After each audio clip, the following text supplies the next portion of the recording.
নমস্কার বন্ধুরা, আমি চন্দন আর আপনারা দেখছেন চন্দনের পাকশালা। আর আজ আমাদের রেসিপি ফ্রাইড রাইস।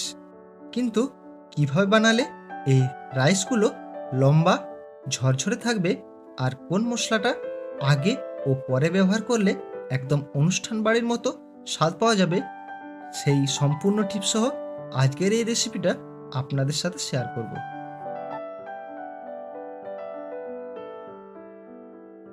তাহলে প্রথমে আমরা 500 গ্রাম ইন্ডিয়া গেট বাসমতি চাল নিয়ে নেব।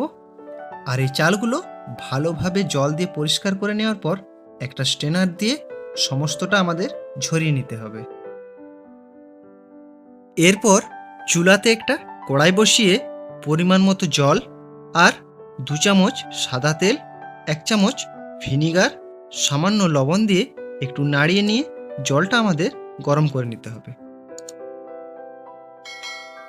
এবার কড়াইয়ের জলটা যখন পুরো গরম হয়ে আসবে তখনই আমাদের এই চালগুলো সেদ্ধ করার জন্য দিয়ে দিতে হবে।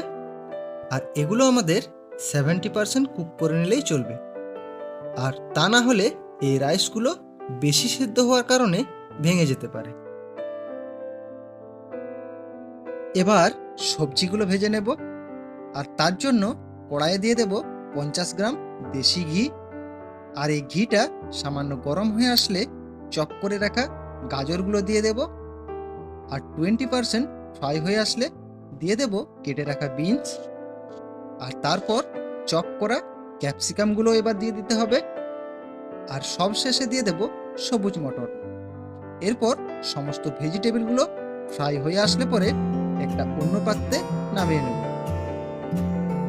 এরপর আবারও একটা কড়াই বসিয়ে 1 চামচ ঘি দিয়ে সামান্য আমাদের গরম করে নিতে হবে।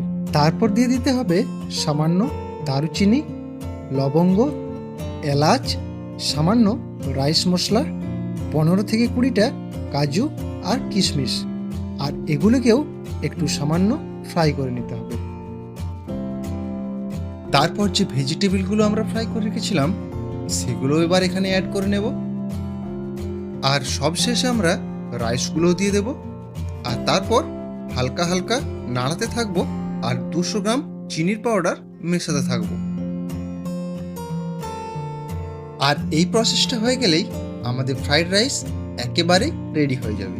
আর হ্যাঁ, আমার এই চ্যানেলে যদি আপনি প্রথম ভিজিট করে থাকেন তাহলে চ্যানেলটি সাবস্ক্রাইব করার একান্ত অনুরোধ রইল।